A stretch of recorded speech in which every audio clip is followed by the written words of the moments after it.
Assalamu alaikum warahmatullahi wabarakatuh. Ashamaa harka fuunee jirra jirtu ijoollee Oromoo hordoftootaa fi kabajamtoota shootuuf jirtu nagaa keessanii baga jiraattan isiniin jecha har'a oduu gaddaan qabadhee dhufe. Innaa lillahi wa innaa ilaihi raaji'uun. Innaa lillahi wa innaa ilaihi raaji'uun. Rabbi yaa Rabbi yaa Allah rahmata godhifate. Rabbi rahmata haa godhuuf obboleettii keenya. Jiru addunyaa kana wallaahi akkatti dubbatan nama dhiba. Dubbachuutti illee namatti ulfaata, dhiisuutti illee namatti ulfaata. Innaa lillahi wa innaa ilaihi raaji'uun. Wallaahi gadda laphee nama cabsu, qalbii nama cabsu. Baay'ee nama rifaasisa jechuudha. Namni ni du'a.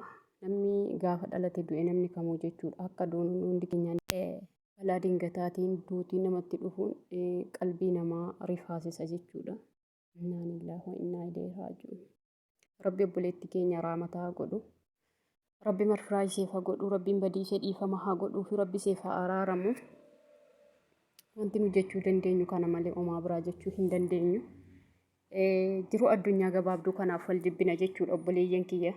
Obboleettiin keenya kun akkuma keenya nan hojjetadha jettee boriif jetteetu akkuma keenya nama ganaa hanjaataa jirudha malee nama jireenya jiraatee umurii dheeraa jiraate yookaan jiruu bareedaa keessa jiraate miti jechuudha. Akkuma keenya ganaa nama boriif yaadaa jirtudha.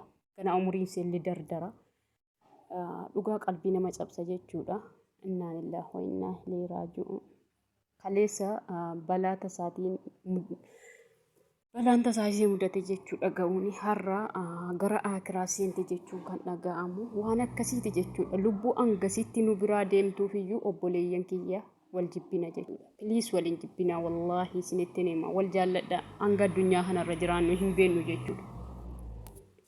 Hangi nuti addunyaa kanarra jiraannu wanta hin beekneef wal jaalladha. Kaabas jiraadha kibbas jiraadha ijoollee Oromoo waliin jibbinaa rabbi jedhaati. Dhugaa dubbachuu fi nama jibbaan laphee isaa keessa guutee jiru obboleettiin keenya har'a guyyaa har'aa addunyaa kanarraa galtee laphee namaa ni sirreessiti jedheeti yaadan dhugaa dubbachuuf keessaayyuu nuti biyya namaa keessa kan jirru biyya keessa jiraannu biyya namaa isa jiraannu duuti hunduma keenya irratti waajiba garuu jiruu biyya namaa jiraataa jiruu baqaa jiraataa balaa tasaatiin rukutamuu wallaahi hedduu qalbii nama cabsa. Garatti dubbatan nama dhowwa jechuudha dhugaa dubbachuuf innaa lillahi wa innaa ilaihi raaji'uun obboleettii keenya rabbiin ija raamataatiin haa ilaalu. Rabbi marfiraa haa godhuu fi waan isheedha dhugaa dubbachuuf waan dubbatan nama dhowwa jechuudha. Baay'ee nama gaddisiisa baay'ee qalbii nama cabsa. Akkas isiniin jedha hordoftootaa fi kabajamtoota shootuuf wallaahi oduu gaddaa qalbii akkamii nama cabsuudha jechuudha. Wanti qabadhee isinii dhufe kuni yaa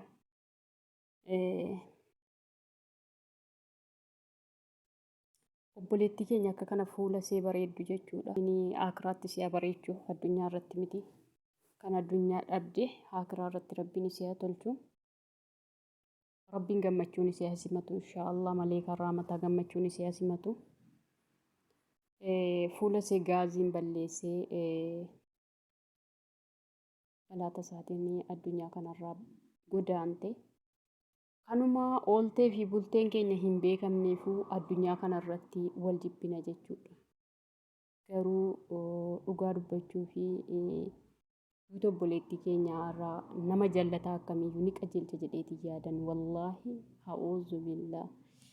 Rabbiin hunda keenya wal waa jaallachiisu. Rabbiin waa qajeelchuu jallataa keenya illee nuuf sirreessu sirrataa keenya immoo rabbiin sirrina isaatiin hanga nu umuriin jirutti isaa sirriidhumaan isa jiraachisu jenna. Wallaalaa keenya rabbiin haa beeksisu. Dhugaa dubbachuuf iyyuu ijoo wala jaallannu isiniin jechuun barbaadan dhaamsa biraallee isiniif hin qabu. Wala jaallannu waliin jibbinaan dhaamsa kiyya jechuudha. Maaliif jiruun addunyaa akka isheen gabaabduu taate kun asumarraa hubadhaa jechuudha. Obboleettiin keenya kaleessa numa wajjin hojjechaa jirti numa wajjiniin boriin nama ta'aa jetteetu akkuma keenya lafarratti illee hojjetaa toora sooshaal miidiyaa irratti illee hojjetti jechuudha. Ayaattuu fi namni wallaalee hin jiru jechuudha. Hundumti keessanuu ni beektu ijoollee sooshaal miidiyaa fayyadamtan namni wallaaltanii hin jirtanii jechuudha. Rabbi rahmata siif haa godhu. Kanaafuu jennaani nutillee har'a duunee keenya bor duunee keenya waan hin beekneef waliin jibbinaa wal jaalladhaa isiniin jechuun dhaamsa kiyya. Kan biraa immoo piliis ijoolleen mana harabaa daladdan jechuudha. Hundi keessaniyyuu rabbiin isin eegu namni of eegee hin danda'u.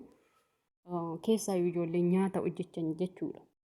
Ijoolleen keenya nyaata hojjettan keessaayyuu adaraa keessan of eeggadhaa. Bineensa kan inni ittiin hojjennee nyaataa jirru bineensa akkasittiin yeroo gabaabaa keessatti dhabama nama godhuun hojjennee nyaanna jechuudha. Argitani? Kan yeroo gabaabaa keessattiin obboleettii keenya dhabama godhe garuu namni kana haasa'uudhaaf malee kan seeqanii dhumatu ga'ee ta'a. Kan see hiree umaseeta addunyaarraa dhume garuu homaa gochuu hin danda'amu. Maaliif namni kana dubbatuudhaaf balaan kun kan mudateef jechuudha. Kanas ta'ee sanas osoo qaniin ishee hin geenye rabbiin kanuma keessaa ishee hambisuu danda'a jechuudha. Kanaafuu jennaanii obboleettii keenyallee du'aayii godhaa fi amantaa feetan qabaadhaa. Waan feetanitti amanaa obboleettii keenyaaf rabbiin akka inni fuula gammachuutiin ishee simatu kadhadhaaf isiniin jecha. Ofii keessaniif immoo balaan akkasii akkasiin hin mudanneef obboloota kan koo of eeggannoo godhaa isiniin jechuun barbaada. Of eeggannoo godhaa. Rabbi nu haa eegu. Of eegdee hin dandeenyu garuu hanga ta'etti immoo namni of yaadachuun barbaachisaadha jechuudha. Yaa obboleettiin keenya kennuus gaaziin kun akka nama miidhuu wallaalteetii miti.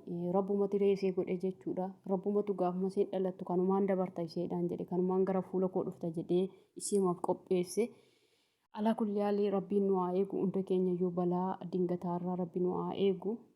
Obboleettii keenyaaf immoo rabbiin haa araaramu rabbi rahmata siif haa godhu.